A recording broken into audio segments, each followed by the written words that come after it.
and welcome to another episode of Accessibility. It's a show on YouTube where I talk about the video game industry, accessibility, and representation. Basically, how can we help more people to play games and more people to see themselves in the games they play? Now, as a lifelong obsessive Pokémon fan, I've been playing Pokémon Go pretty much daily since it released back in the summer of 2016, which, oh my goodness, was it really that long ago? Time flies.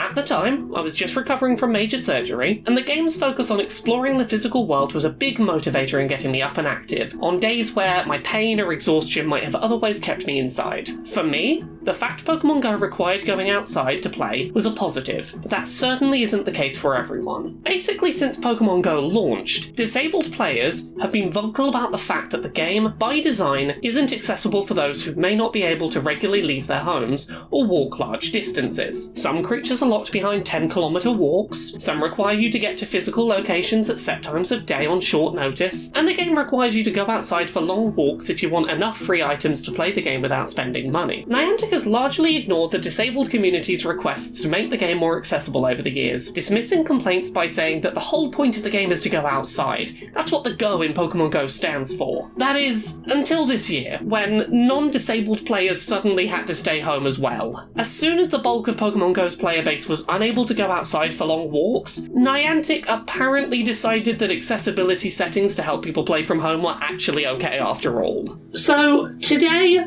we're going to talk about some of the changes that Niantic has made to Pokémon Go over the last couple of months, how they've helped disabled players to be able to get into playing the game, and why it's so important that we don't see these features rolled back as soon as we're allowed back out in the world again when everything is better.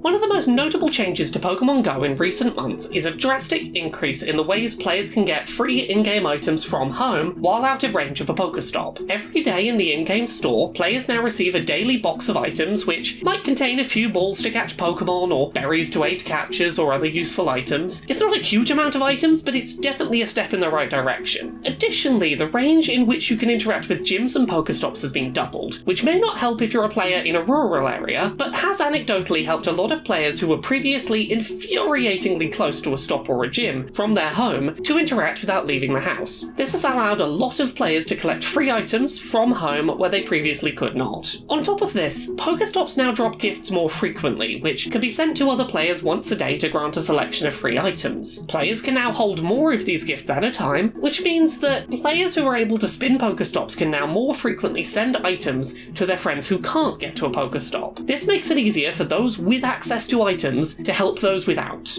If you're not located near enough to a Pokéstop to collect gifts for others yourself, your buddy Pokémon can now also go and collect gifts for you, further helping players to support each other with daily free items to keep them playing. Once you have access to some free items with which to play the game, Niantic has also made it easier to catch a decent number of Pokémon and variety of Pokémon from home by increasing spawn rates outside of populated areas and for players who aren't moving. For players who want to take part in Pokémon Go's quest system, which rewards players once every 7 days with a rare Pokémon encounter which could include formerly raid-exclusive legendaries, the game now gives all players one new quest in their quest list every day without having to go to a Pokéstop to receive it. These daily free quests don't require players to leave the house to complete them, making engaging with the quest system from home much more accessible. These quests also upon completion grant items, giving players another way to gain items from home. For those disabled players who can leave the house, but find that they get exhausted or experience pain if travelling for too long, you'll be pleased to know that the distances you need to walk to hatch eggs have been halved. There's still no way to hatch eggs entirely from home, which is a shame, but walking amounts have been reduced, which is something. It's a step in the right direction. Players who want to take part in Pokémon Go's Team Rocket events, where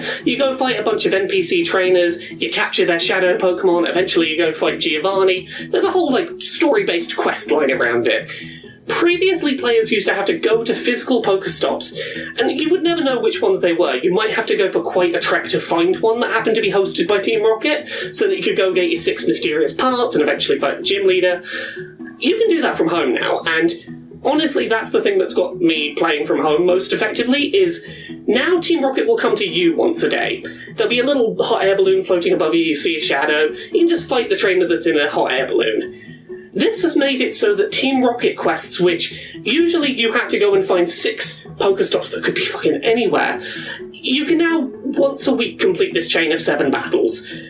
That is content that this game has just gone, yeah, just do that from home, and that's great. I love that you can do it from home. Lastly, and perhaps most notably, players can now take part in raid battles with other players without having to attend them in person. Pokemon Go's raid battles are basically the only way for players to capture high-value legendary Pokemon when they're first released. Teams of trainers all fight one Pokemon together at a set time, in a set physical location, and if they can take it down before time runs out, everyone gets a chance to capture it. Trainers can now take part in any raid battle from home, so long as it's close enough to home that they can see it on their in-game map and their list of nearby encounters. Furthermore, you can invite players on your friends list from anywhere in the world to join you in a raid remotely, meaning that homebound players in remote areas can finally be invited to take part in raids officially, which is great. However, there are some issues with the remote raiding system, and I think we need to talk about those. Firstly, while remote raiders initially did as much damage as in-person raiders, this has since been patched so that remote players now do reduced damage, meaning you need more people than usual to complete a raid. Additionally, there is a limit on the number of remote raiders who can take part in a raid, which, when combined with the reduced damage, makes raid completion tougher still. Additionally, and perhaps most importantly, while you can get a free in-person raid pass every single day by going to a gym in person, you cannot currently earn free remote raid passes in-game. If you're able to take over gyms and earn in-game currency that way, you can theoretically use that to buy remote raid passes, but you can't take over gyms remotely, which right now gets rid of the only realistic way to earn those passes for free. I very much believe that the best move Niantic could do right now to improve accessibility in Pokemon Go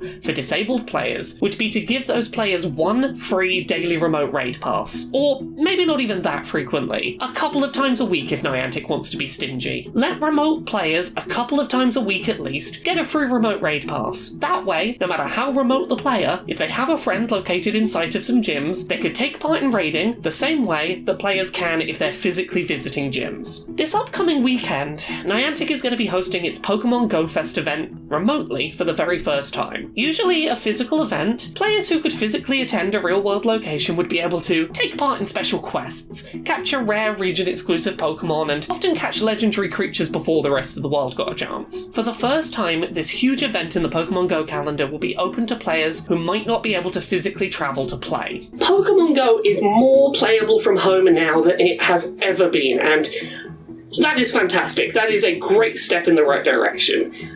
Obviously, I think we need to see some changes. I would love to see some form of free remote raid passes. I would love to see maybe not nerfing remote players, letting them be just as much a part of the raid as anyone else. But the fact that we've had so many steps that do make this game more playable for people who have to play at home is great. That is such a positive step for this game. We need to make sure that these features don't get rolled back. That's the thing. We've already seen remote raids get nerfed. We've already seen little changes here and there where things that they've introduced because of all the stuff outside are being taken away little by little, because it's like, people who aren't disabled can go back out now. Therefore, let's take away those features. And we need to be loud at Niantic about this. We need to say, Niantic, no, leave these features in place. If anything, expand on these features. Let disabled players keep playing your game. I plead to you, Niantic, keep these features in game. You may have introduced them because non-disabled players were stuck at home for a few months, but keep them in place so that disabled players don't have to stop playing a game that for a few months has been welcoming to them. Don't stop disabled players from being able to catch them all.